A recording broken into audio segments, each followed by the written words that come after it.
As a Star Wars fan, I'm used to disappointment. After all, with a universe this big, there are bound to be releases that just don't measure up to expectations. The last few years have been a renaissance of sorts for the property though, and Lenovo Star Wars Jedi Challenges fills a gap that's been left wide open for the longest time. Hey everybody, it's Nick from Android Headlines, and this is our review of the Lenovo Star Wars Jedi Challenges.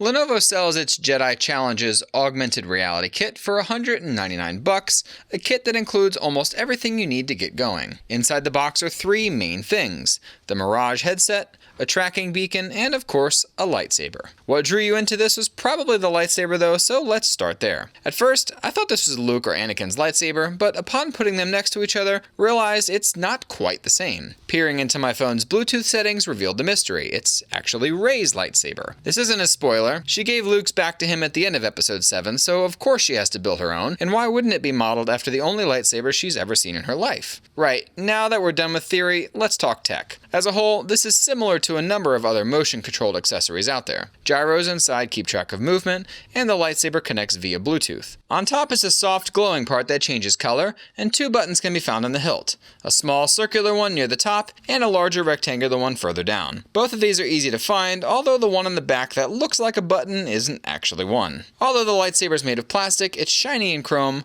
weighs a nice amount, and just feels solid. The rubber grips toward the bottom help with this sturdy nature, and overall it feels great to hold what feels like an authentic lightsaber in many ways. The Mirage headset looks similar to some of the Microsoft AR headsets that have debuted on PC recently, with two large square lenses on the front, and two fisheye cameras towards the outside of those. Since this is augmented reality and not virtual reality, you'll be able to see your surroundings clearly with the headset on even while playing, and it all works well with the theme. The headset features Velcro straps around the sides, back, and top of your head, with face pads for your cheeks and forehead. It adjusts to a wide range of sizes, from my 3-year-old's head to a fully grown adult's. The cameras on front see the tracking beacon and use that for positioning. The tracking beacon glows color just like the lightsaber, and as of this writing, only the pink side works in the game. Lenovo will be updating the game at a future date to include multiplayer, presumably lightsaber duels, where one person will use the pink tracker and the other a cyan tracker, which is done via the 3-way switch at the bottom. Your phone is the last integral piece of the puzzle, and it's this piece that's ultimately going to decide how good your experience ends up being. Lenovo features a list of recommended phones, which include most big-name flagship phones from 2016 and 2017, but it's possible any other decently spec'd Android phone can run it too. The phone docks in a padded tray that fits inside the headset and connects to the headset via an adapter cable. Lenovo includes micro USB,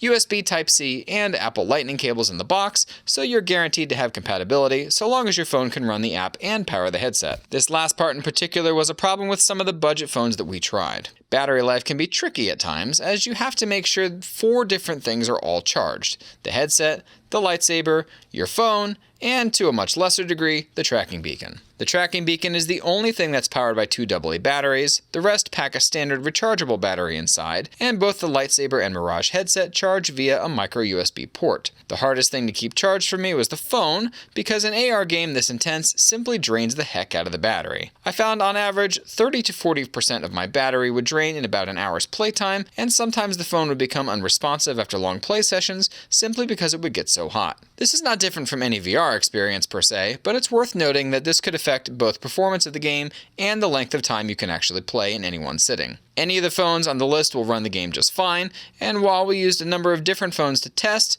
we stuck with the 2016 Pixel XL for the main part of the review, simply because it represents the lower end of the spectrum on required hardware. Now that we've covered all the hardware, what about the software? Lenovo has a Jedi Challenges app on the Google Play Store or Apple App Store that's around 700 megs or so, and remains the easiest way to deliver an up-to-date and bug-free game. The entire experience is presented as a hologram training program with an archivist that teaches you the ropes, all while remaining incredibly sarcastic, yet positive. Most of the time you'll just hear the British AI talking to you, although at times she appears, depending on what game you're playing. 3 main types of challenges make up the experience: holochess, strategic battles, and of course, lightsaber combat. The universe is organized into a handful of planets scattered into what looks like a giant solar system, each of which contains these 3 different challenges. Each challenge is then made up of 3 sub-challenges, and you'll be spending the bulk of the first 2 worlds going through training. Holochess and strategic combat certainly take a backseat to lightsaber combat in terms of initial interest, but that doesn't mean they're boring in any way. The best part is that you don't have to do any of these challenges that you don't like just to move on to the next world. Each challenge is wholly independent of the other, regardless of the planet, so while you'll need to beat the holochess challenges on Naboo to be able to play them on Gareth, you can fully complete all the lightsaber combat trials or strategic combat trials individually without ever touching holochess. It's a smart way to provide variety and depth without forcing gamers to play the dreaded sewer level, so to speak. All the challenges have a significant amount of depth too, which is particularly great if you really enjoy one. Holochess uses very different units represented by various Star Wars creatures, which each have a number of spaces they can move and an attack rate. Some units are melee only, while some units have ranged attacks as well. All the units are really interesting looking and have fun animations that are context sensitive, so a unit will specifically attack another based on their look, size, and even health, with satisfying finishing moves for each type. Strategic combat is a real-time strategy game where you deploy units to complete a goal. Sometimes it's as simple as destroying all the enemies that come at you in waves, while others might rely on protecting a specific set of units while they move from point A to point B.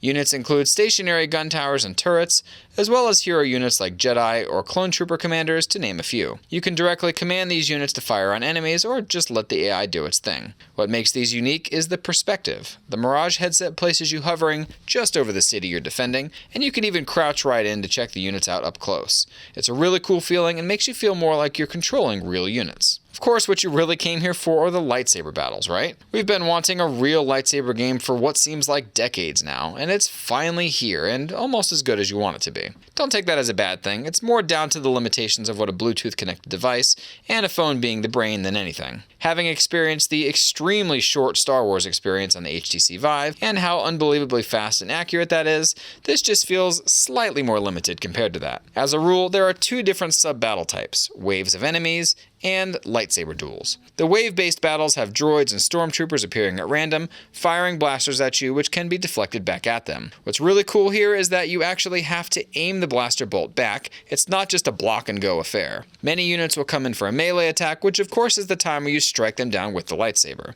All of this is tame as far as violence is concerned. Enemies simply fall over if they're human and fall apart if they're a droid. So it's pretty family friendly as far as that stuff goes. Lightsaber duels pit you against a Sith of varying difficulty levels, and while Darth Maul is a bit of a pushover in the beginning during the training, his menacing pacing and taunting like a lion make him feel like a truly fearsome foe. Later challenges involve physical ducking and dodging, in addition to blocking lightsaber attacks with your own blade. You'll also be able to use dozens of different force powers, some of which are active, while others are passive, and the number of unlocks and depth here are excellent. Simply put, it's a ton of fun. At the end of the day, it's an amazing, unique experience that you won't find anywhere else. The $200 price point is fairly high for a game, but the combination of depth offered and the experience as a whole is totally worth it for any fledgling Padawan. The biggest hurdle, of course, is the requirement to have a phone that often costs $500 or more just to run the experience, but it's likely that someone willing to shell out $200 for Jedi challenges in the first place probably won't have this issue. We hope you enjoyed that review and will subscribe to us for regularly updated content. Chat with us in your favorite social media network, and don't forget to check out AndroidHeadlines.com